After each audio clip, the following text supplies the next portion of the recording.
Hello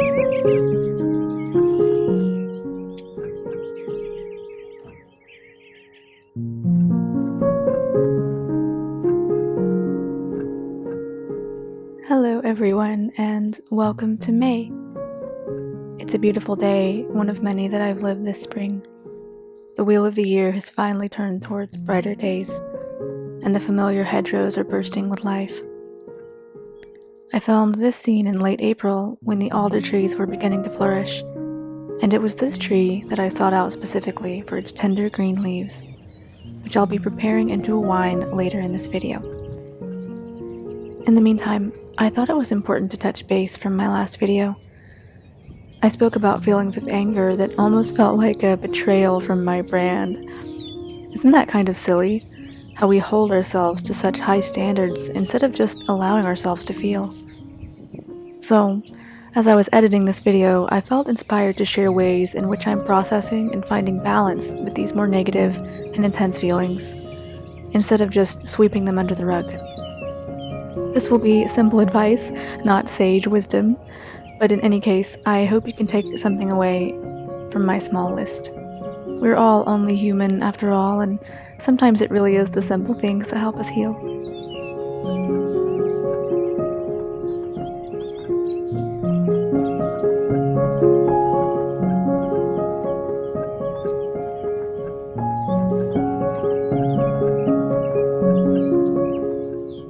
My first point is to stay curious. This allows space for change to happen. If I hadn't went out exploring one bitter winter morning, I never would have noticed the blooming alder tree, and would have spent another year completely oblivious to its charms. Now, I'm spending a sunlit morning gathering leaves for tea and a wine recipe, which is supposedly very delicious. I suppose I'll find out in a few weeks.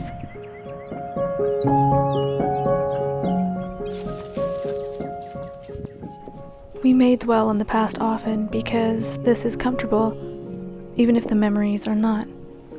While it's important to acknowledge things that happen to us, we must process them and try to move forward. Even if it's only a few moments a day, I try to align my thoughts with this meadow. The dried plant stalks were once beautiful flowers, now gone to seed. Instead of lamenting their former beauty, I picture the seeds being swept away in a gentle breeze, taking root, and one day springing forth into new life.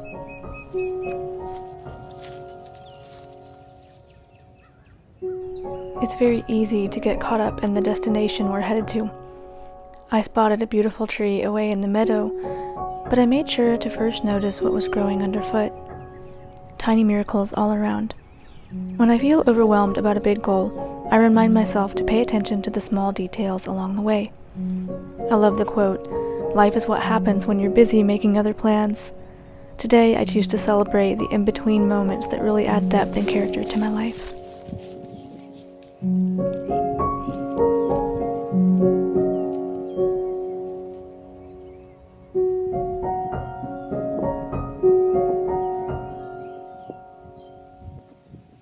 As the season slowly culminates towards summer, I find myself busier than ever. I have trouble slowing down and relaxing due to a fear of time slipping away, but today I let it. I finally made my way to the ancient oak tree and took a few moments to rest beneath its branches. And lo and behold, the earth didn't implode. Instead, I learned one more lesson from nature. Good things take their time. It's okay to slow down and simply be.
So, first of all, I just want to say thanks for your incredible response on my last video. I had expressed hesitation about opening up and sharing the more negative or difficult aspects of my life because I have curated the space to be beautiful and friendly and kind and gentle, and I was afraid of messing all of that up and scaring people away. However, you proved me wrong. In fact, I'm still replying to all of your empathetic comments about going through similar experiences, but also commending me for sharing, and I think sometimes we just have to do the things we're afraid to do, and one of my biggest fears is opening up to people, and my friends and family can attest to this. So again, a big heartfelt thank you to your wonderful response, and I feel encouraged to keep going with all of this. And my second big message is to wish everybody a very happy May Day, or Beltane, depending on what you celebrate or where you come from. I mentioned in my Q&A that I have recently discovered my ancestry. I grew up without knowing who my real father was, but we did an ancestry test. We've been able to connect with him and my paternal side of the family. Not only that, but I have learned where my ancestors come from, and it's mostly the Scottish Highlands and Northern England. So it's very interesting to think that my ancestors would have also been celebrating Beltane. And it's funny that I have naturally been drawn to celebrating the turn of the seasons this way, in the same way that my ancestors would have. Whether that's a coincidence or not, I don't know. You let me know your thoughts, but in any case, no matter where you come from or what you celebrate, whether you know where your roots are from or not, I hope you can enjoy this beautiful time of year, at least in the northern hemisphere, where we're getting warmer weather. So I was really happy to get out to the park this morning. I feel like everything happens all at once. There was buttercups and wild roses and honeysuckles. There's still dandelions, and I want to be able to enjoy and make use of all of these things while still sitting back and enjoying them and not making everything into a project. This year I have been able to make time to do that, and I've truly had to work to make time, with working full-time and just having obligations to my family and friends and all my loved ones. But today I was able to express that I needed me time. And me time means frolicking in the park, next to the creek, on the hedges, looking for wild roses and honeysuckle, because I'm hoping to make either mead or a sweet syrup. We will see. I figure while I'm sitting here, I should update you about my Patreon. To everybody who has stuck around, I want to thank you so much, because this month I've been so behind with everything.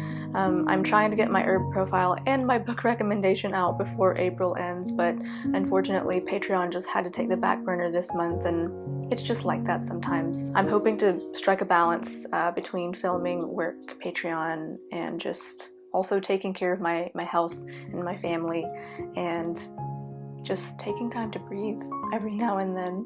I just thought it was important to sit here and wrap this video up on a happy note, because this really is a very happy time of year, and for me, astrology-wise, I am an Aries rising, but most of my first house is in Taurus, so right now the sun is just shining through my first house, and I feel like I'm reborn every year at this time, and I think it's perfect for spring, and I'm really lucky to acknowledge that and just be able to make time to enjoy the things that I do. Once again, just a big thank you to everybody who always watches and comments, and a big warm welcome to all of my new subscribers. Wherever you are, I hope you're taking care, and I will talk to you very soon. Goodbye.